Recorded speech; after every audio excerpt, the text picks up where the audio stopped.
Hello, everyone, and welcome back to Cinematic Adventures. Don't forget, if you guys are listening to us on the go, you can find us on Podbean, Apple Podcasts, Spotify, iHeartRadio, basically anywhere you get your podcast. You can also find more of our Not content. Stitcher, though. Not Stitcher. You just really? Did you just interrupt my intro? I did, because I'm adding something to it. If you're looking for more of our content, you can go to our website, themisfitfaction.com. There you find links to not only this show, but some of our other shows that Sean's not on, like the Multiverse Fancast and MF Uncensored. As always, I'm one of your hosts, Paul, and with me via the interruption studio is Sean. Sean, how are you today?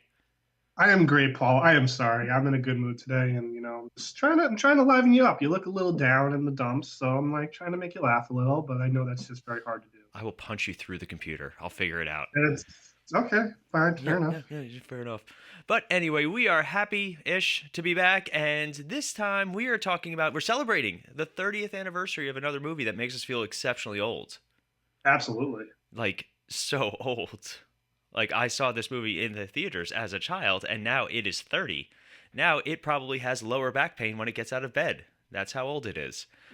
And that is, of course, the classic, the awesome, the magnificent, the movie that's definitely not based off a Shakespearean play, The Lion King. Can you feel the love tonight, Paul? Not particularly, Sean. Not particularly, especially considering they're siblings. But anyway.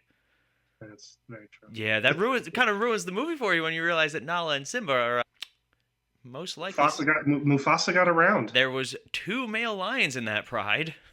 There was only one. Doesn't count. He's in the pride. In the pride, but You don't think he was getting a little something? Well, truthfully, yes, because you find out in the sequel that he did. He had some loyal fans. Loyal fans. Loyal fans, and he had a few baby daddies. A few babies in there. He had a few baby daddies. He had a few baby daddies. I think he was a baby daddy. Yeah, he was a baby daddy. Yeah. Anywho, we are going to stick to the original Lion King. However, we are going to talk about the franchise as a whole, including, but not limited to, the live-action movie, the Broadway show, the sequel, and the in-between-quel? In-betweeners? I don't know. In-between-quel. I like that. In-between-quel. We're going to make that a thing. You should trademark that. I should make a t-shirt. Maybe Sean will actually buy one of the t-shirts at this point. Okay. You really want me to buy a t-shirt? I'll buy a t-shirt. Buy a t-shirt from our website, themisfitfaction.com. There you find links. How much is your shipping charge? I don't know. I don't set that up. I'm not. That's the one thing I'm not in charge of. By the way, By the way, Sean's gonna be doing all the editing, so good luck. Never gonna let it go. Anywho, so Sean, tell me a little bit about The Lion King. Oh, well, The Lion King, I think, has gone down in history probably as the most successful of the what they call the Disney Renaissance era of the late 80s, early 90s. I think it was the biggest moneymaker of the studio at that point in time. And what you realize as you look more into the backstory of this movie was sort of the stepchild. Nobody wanted to work on this movie. It was not expected to be a huge hit. It had come off, Little Mermaid, Beauty and the Beast, Aladdin, 3 blockbuster hits. Mm-hmm. And Pocahontas was bearing down, later on in the following year, and that was expected to be the next big thing. So Lion King was kind of like, all right, we're going to take a chance on this movie. We're not expecting much. As long as we make our money back, we'll be happy, yada, yada, yada. And it turned out to be just a cultural phenomenon. Mm-hmm. I mean, absolute cultural phenomenon. I love that. And I think it's the definition of just one of those things where you get all the right people at the right time, and you make magic. Was magic made? Magic made. Magic made. So it's funny because, like, for me, I remember watching like other Disney movies, and you would see the making of this, and just the amount of work that went into this movie is wild. I mean, all of them. I mean, you got to have so much respect for animated movies. At least back then, I don't know how much it is now with obviously the computer animation and stuff like that. But right. These were hand drawn. This is the classic version of animation, and it's crazy, to think how many drawings you have to do, how many different things have to be made to get the movie where it has to be. It's crazy to think. It really is. Yeah. But yeah. So this movie came out in 1994, June 15th, 1994. So we're just getting to the 30th anniversary in June. Oh, that's horrifying. Yeah. On a budget of $45 million, it grossed almost $1 billion. What? That is crazy. I mean, 1994. It's That, crazy. that's 1994 money, son. Totally, Yeah. totally different. So, yeah. I think it was actually Pocahontas that I would see, like, because my sister and I loved Pocahontas as kids. Like, we watched that movie a lot. And Yeah. I think that was the one, like, the VHS had the, for those of you guys who don't know, that means video. Like, what does VHS stand for? Do you know? That is a great question. Hold on. I can, Video home video stuff. home system. It sounds right. Video home system. You got Really? it. Good for Wow. you. Wow. Look at that. I almost said video home stuff.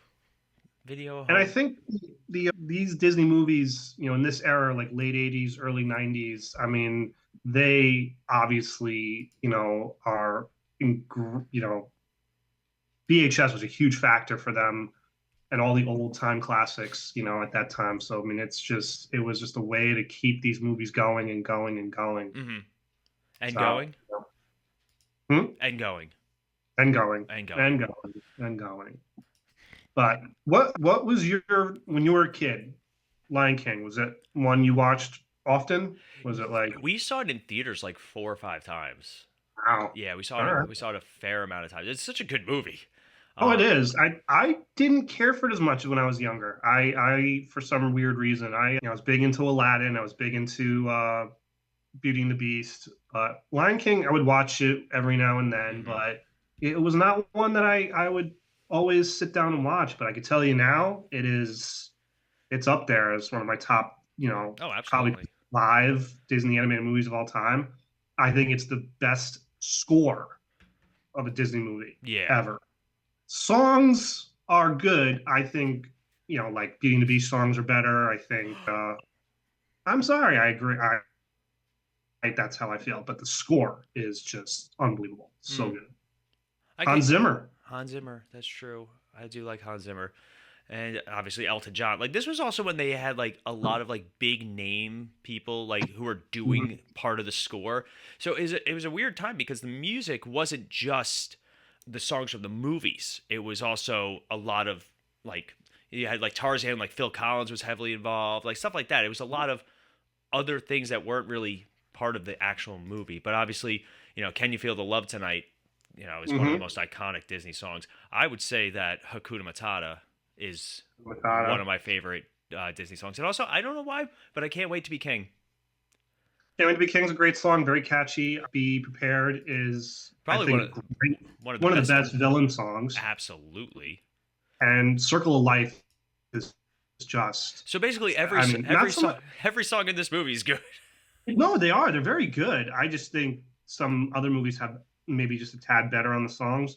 But this movie is just, again, it's one of those, just everything comes up perfect. Everything was right. Everything was just fit like a glove, and it just took off. And it's really, really, when you watch behind the scenes of this movie and you see what they were trying to do and what they ended up with, it really is pretty incredible. It's wild the things that they're able to do with this movie. And like you said, it's all hand drawn animation, which is Yep. crazy to think. Like Yeah. they're really trying to get away from the hand drawn animation just because No, it's gone. I mean, hand-drawn takes animation is well it's a shame. it takes so long. That's the problem. Like I know, but it was also something about it that you just couldn't, it just, I mean, you can't tell the difference between a Pixar and a Disney movie anymore. Like you used to be able to tell the difference. You knew when it was a Pixar movie and you knew when it was a Disney movie. Now, like I don't know when one is one. I have no clue. Like, we were watching Wreck It Ralph the other day, and my girlfriend's like, "Is this Pixar?" And I'm like, "No, this is Disney." Oh, it looks like Pixar. I know it does. I know it does. I like Wreck-It Ralph though. I like those I movies. like Wreck It Ralph. I don't like the sequel, but I like Wreck It Oh, Ralph. you don't like the sequel?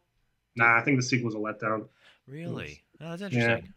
But I do like the princess scene in the second one. that was funny. I have to admit, that was a good one. Yeah, I got it. Yeah, you can't. You got it. You gotta say that was good. So All right, so let's talk the cast of this first movie. All this is right, a great cast. this is a wonderful cast, and this is a very '90s cast. This is so '90s when we tell you who the voice of young Simba was. So '90s.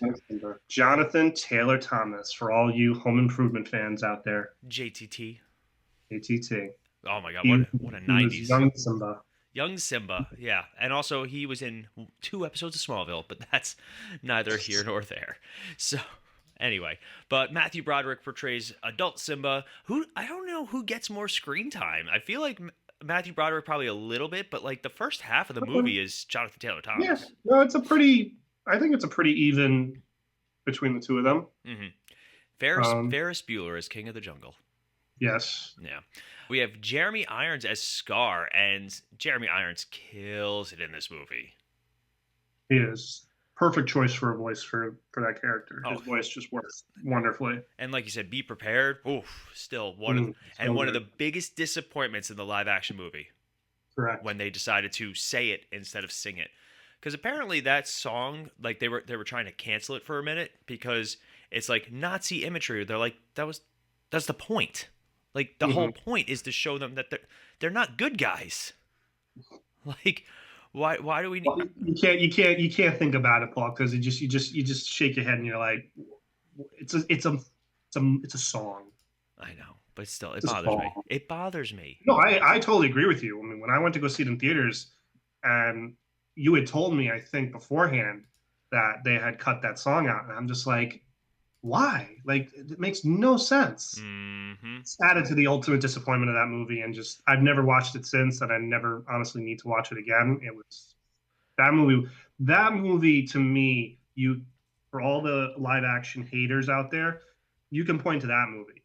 I don't have a problem with the Beauty and the Beast live action or the Aladdin live action, but the Lion King one just You know, it was a disappointment. didn't to me did not even need to be, honestly. Which is funny because, like, again, also stacked cast. Yeah, Which we'll talk about that though. We're getting ahead yeah, of we'll get into ourselves. that a little later. We got Earl Jones as Mufasa, obviously Darth Vader Fantastic. himself. Fantastic, yes. Does he sing in this movie at all? No, I don't think Mufasa is part of any of the musical numbers. no, Mufasa never sings. No. Yeah. We got Moira Kelly as Nala, who plays Simba's best friend, later his mate and Queen of Pride Rocks, and his sister. Nathan Lane as Timon, which is hilarious. Oh, so good. Ernie Sabella as Pumbaa. Found Robert. out fun fact about the two of them. Hit They it. originally auditioned for the hyenas, Really?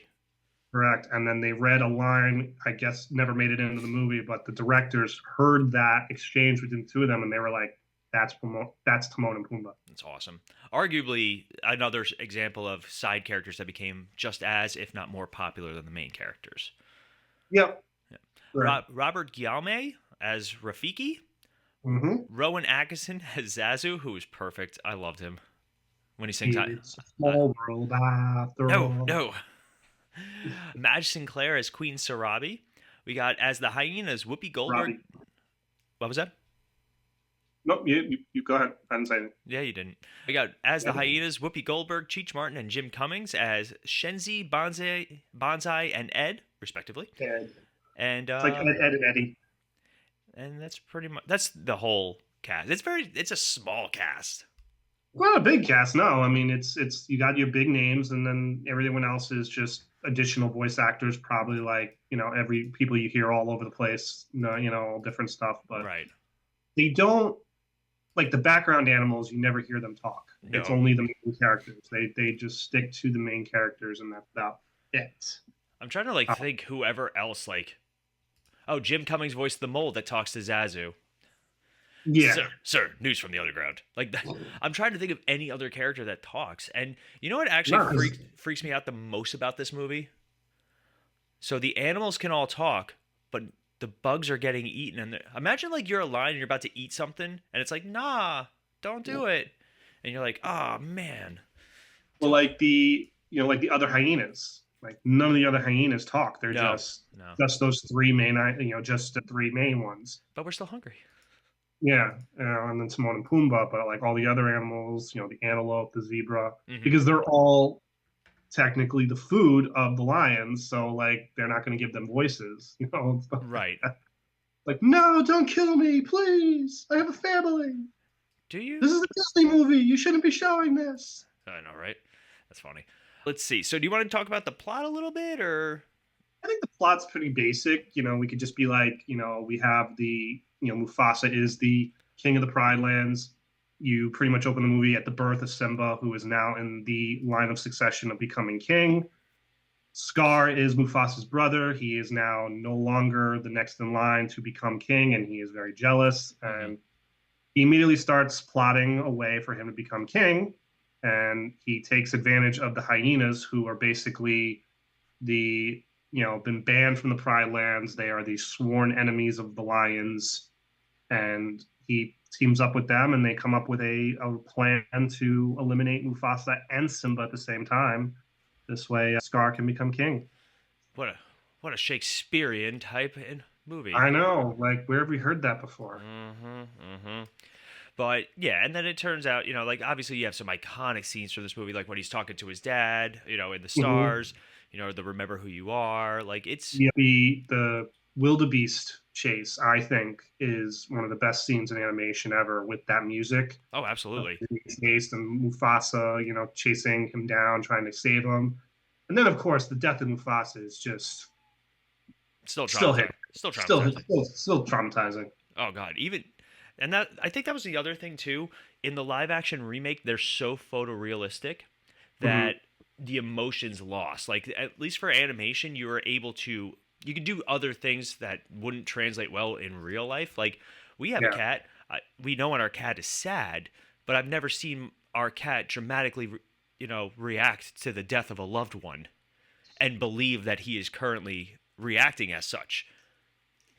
I've seen him chase a laser for 4 hours, but So 4 hours. oh, we have an automatic laser thing that Melanie got. It's awesome, and he'll play with it all day. But yeah, so that's the thing about the animation. It's still allowed for the emotion to be conveyed in a better Yeah. way.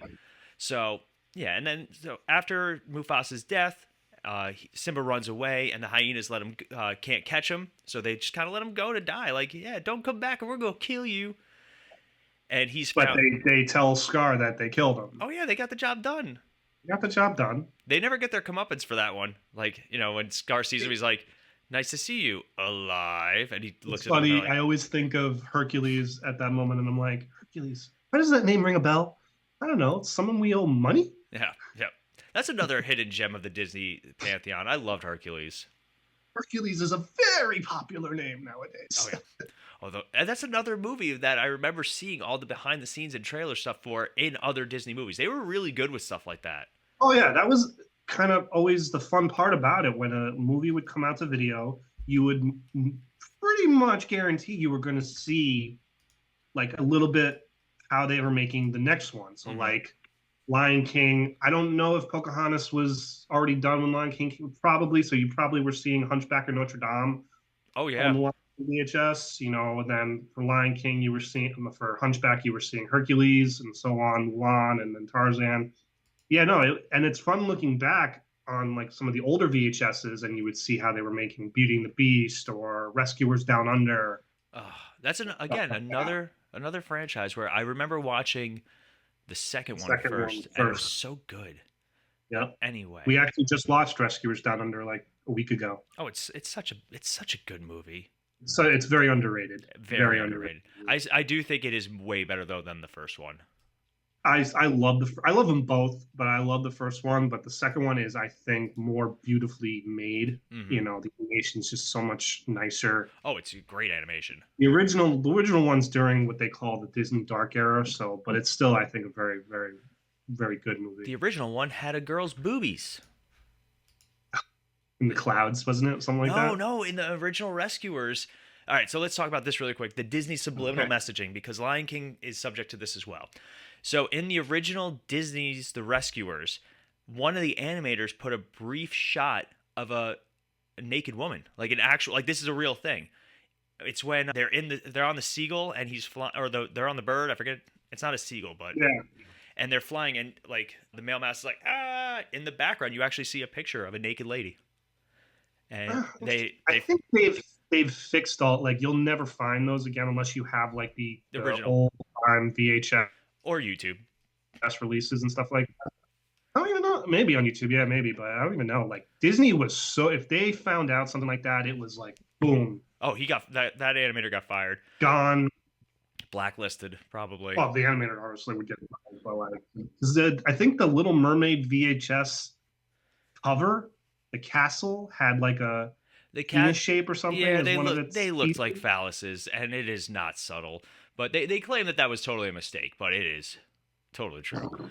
But then for this movie in particular, the scene where Simba throws himself down on the mountaintop and the leaves come out, or like the Yeah. grass and all that, in the clouds it spells out SFX because that was the name, that was the company that did the effects, some like Mhm. SFX effects or whatever. Oh, and people thought it said sex. Oh my god, yes. And people lost their minds. I think they actually fixed it in later Probably. editions to make it more like predominant. Or another one was Aladdin, where there's supposedly a line where Aladdin says, "Good teenagers, take off your clothes," and it's when he's trying to woo Princess Jasmine and Raja the tiger comes out and he's all like, "Rrr," and off screen you hear him trying to coax Raja away. But so they actually redubbed the line so that it was very clear that we're not telling teenagers to take off their clothes while I'm getting about to be mauled by a tiger. Weird. Yeah. But anyway, so that's neither here nor there, but there's some fun facts from the Disney fanny pack for you guys. There you go. But obviously Simba survives. He's found by Timon and Pumbaa and he's, raised with them. And I think during Lion King 1.5 they show some of that where it's like um how like they raise Simba as like from like a Mhm. cub to a teenager and all that because he's a lion. So Yeah, anyway, they have to. They basically have to like don't eat us. yes, please don't eat us. Thank God Yeah. he doesn't. But I always love the line when he goes, "Let's rustle up some grub," and he goes, "Oh, I'm starving. You got any zebra?" And Timon's like, "We're fresh out of zebra." can't like that's hilarious to think too, which is even funnier. But so yeah, Simba grows up to be an adult, and it's not until Nala shows up because the Pride Lands are like destroyed. Baron. Well, that's the Yeah. thing. It's about balance, and that was what Mufasa did because the hyenas will kill and eat everything. Mhm. They're supposed to be scavengers. They're supposed to eat what's left, not actively hunt. So the Yeah. land is totally barren, and it's just a nightmare, and it's sad. So Nala's looking for other food, and she stumbles upon Pumbaa. And I wonder if she was going to eat him by herself and just be like, "Well, that's for me, nothing for everybody else." Probably. She's probably starving herself. Yeah. Like. No, there's plenty of bugs. Don't worry. I don't think lions can survive on bugs, but I'm not going to Google that right now. Yeah. Oh, So, I'm sure. Like Simba went off and like would hunt on his own, maybe small little animal without Timon and Pumbaa knowing it. Because I agree with you. There's no way he could have. grown to I don't think maturity. grown to survive just on like caterpillars and beetles and Yeah, no. stuff like that. But so then obviously Nala and Simba are reunited, and Nala's the one that They're convinces immediately in love. Immediately in love. immediately. Well, they had a Immediately. childhood relationship. No courting, nothing. It was just, hey, you want to do this? Sure. Do you think that they do it like You hear the song playing right now? We should be. should be We rolling should be. around? Yeah, they definitely did it in that scene where because she's like giving him the look. He's giving him a look, I was like, I've never seen a cat give that look, and I'm very and he's uncomfortable. giving the look of a 40-year-old virgin that's never known to do anything like this before. This is my first time.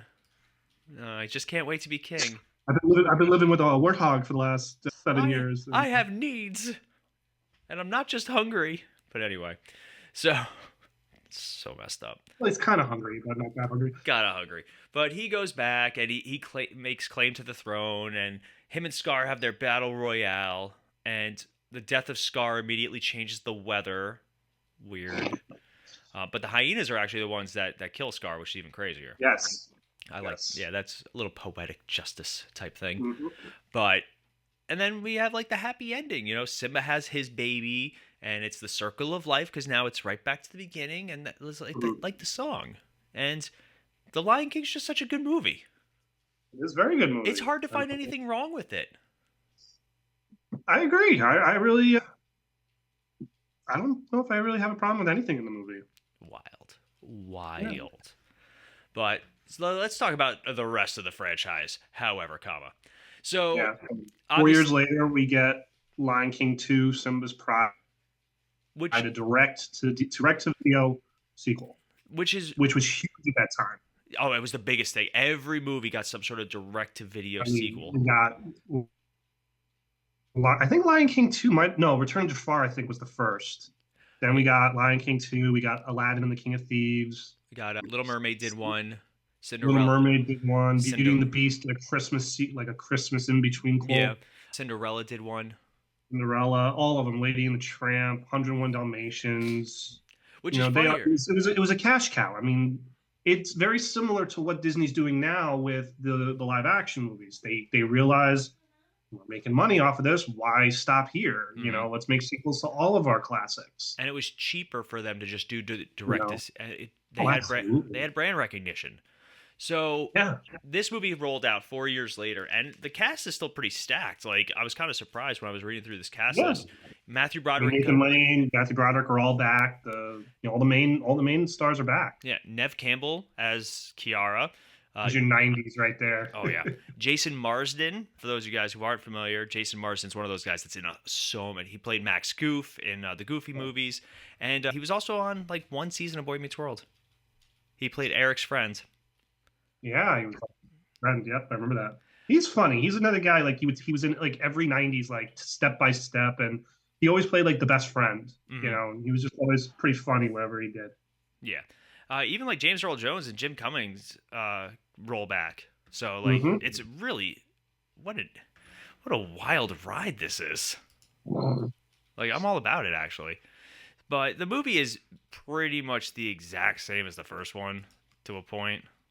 Yeah, a little different, obviously, with her falling in love with the band lions, because you find out they were actually lionesses who were agreed with Scar and were all for Scar. You never see them in the original, but Hmm. But yeah, you have no idea about them either, which is even funnier. Like, oh yeah, they're totally a thing this whole time. yeah. Yeah, but But I actually like the music to the sequel. I think some of the songs are pretty good. The opening song is nice, even though it adds some of the other animals singing, which is a mhm. little weird. It takes, Yeah, but but it's I think successful. I think it's one of the better of the direct-to-video sequels that Disney did. absolutely. And then we have the one that Sean's never seen, which was the Not seen this one. Lion King 1.5, and it's actually pretty good. I really do enjoy it. It's basically Timon and Pumbaa's story from like during everything else that's happening, and Yeah. it shows how Timon like he used to be part of a meerkat society, and how like it's basically their origin story, and it's really fun, and I dig it. And I know Sean's never seen it, so I'm just gonna leave it there. But yeah, we still had Nathan Lane and early Isabella as Timon and Pumbaa, respectively. But now we get to. Do you want to talk about the Broadway show first, or do you want to talk Yeah, about? because it came first. So, back in the '90s, Disney had adapted Beauty and the Beast to Broadway, and it was a huge success for them. And I think it was Eisner went to his people below him and it was like, why aren't we doing Lion King on Broadway? It's Mhm. such a huge hit. And they're like, how do you do the Lion King on Broadway? Like, how, what do you want us to do? You want us like, how is that possible? Right. And they turned to Julie Taymor, who was an opera director, and she was very well known for doing interesting things with like puppetry and Hmm. and costumes. And all I can say is I've seen The Lion King on Broadway, and it's one of the like Oh, it's greatest experiences ever because it's just so incredible how they pull that off and it's what they do. wild how they do that. Like And it's it's still going strong today. It's 25 years in, 26 years in, and doesn't look like it's anytime slowing down. which is great though. Like and it's so good. Like Melanie and I just saw Aladdin, which was fantastic, and I've seen Beauty and the Beast. We got to see Tarzan when it was still. I Uh, never got to see Tarzan. I wanted to, but I never got to see that.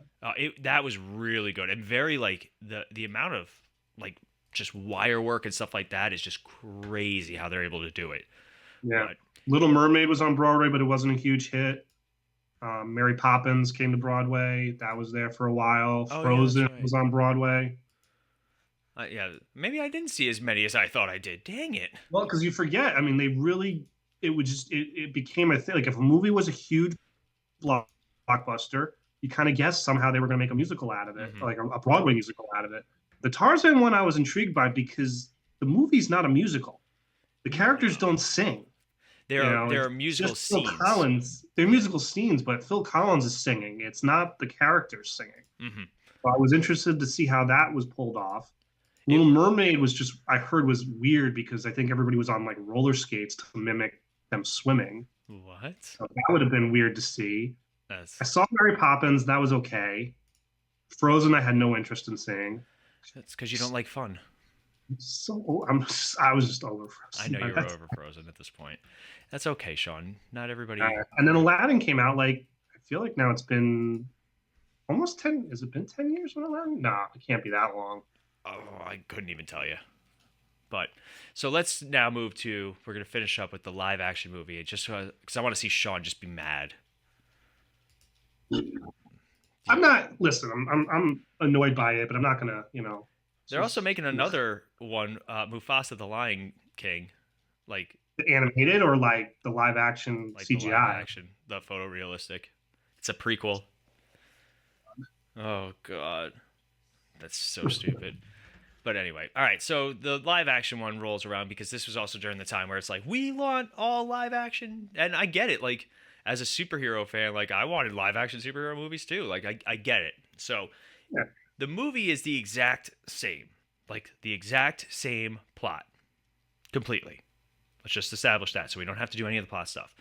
We will go over the cast really quick. We had Donald Glover as Simba, J.D. McCrae as a young Simba, Seth Rogen as Pumbaa, who I actually thought did a decent job. All right, I'm not gonna get this.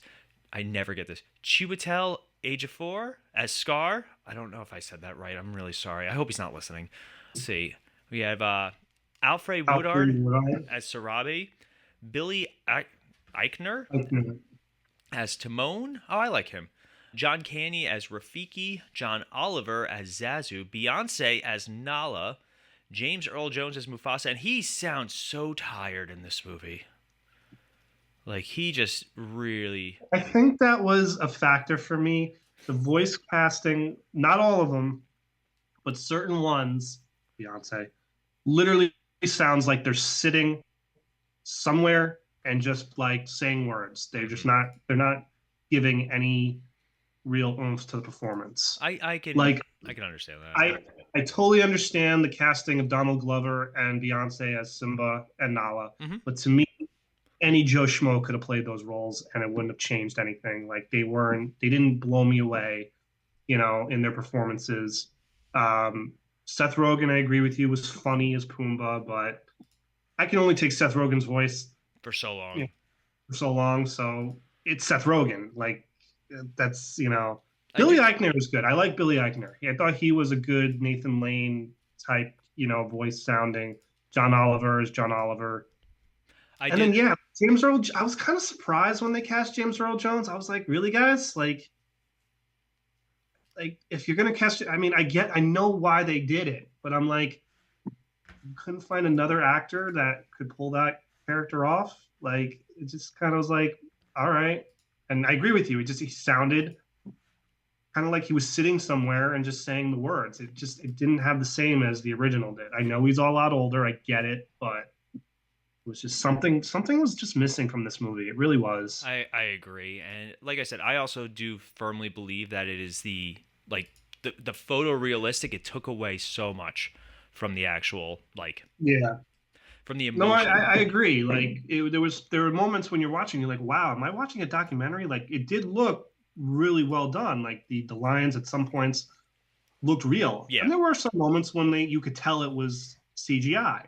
But I'm like the reactions it was just hard to follow. And I even leading into the movie, we were all kind of like, how is this going to work? Right. We just didn't see it. We really just were having trouble seeing it. And unlike the others, this one just didn't live up for me. Like I said, I liked Beauty and the Beast. I liked Aladdin, but this one just didn't do it. Just didn't do it for me. Yeah, and it didn't bring anything new to the table. I think they had like one or two like new scenes or subplots. Like I think there was one, if memory serves correct, where Simba is like ostracized by all the other animals in this new oasis. Mm-hmm. So he's like trying to figure out ways to like for them to love him and stuff. It's stupid. I don't like it. Yeah. Well, I mean, the movie was a success. It grossed $500 million in the United States and Canada, but over worldwide, it did 1.6 billion. I mean, but that's in when you think about that, that is 2019 money, and it only grossed worldwide 600 million more than the animated movie did back 25 years earlier. I would love to. So, I'm sure you could adjust for inflation how much The Lion King actually made, but I don't have that yeah, kind of patience right now. But no, I agree. Star City rating for the original Lion King. 4.75, That's pretty solid. That is just solid. short of perfect. Yeah, You know, I'm gonna give it a it's 4.5. It is a great Disney movie. It is not my favorite Disney movie. mhm. And like I said, once I realized that Simba and Nala were related, it For made me you. watch that movie differently, very differently. Like Well, the daughter came out okay. She wasn't. I thought this was a boy, but anyway. Well, they were betrothed. Remember, intended, Yes. affianced. What does that mean? Anyway, but that is going to wrap us up for today. If you guys are looking for more of our content, you can always go to our website, themisfitfaction.com. You'll find links to news, reviews, articles, and more, so make sure you guys check that out.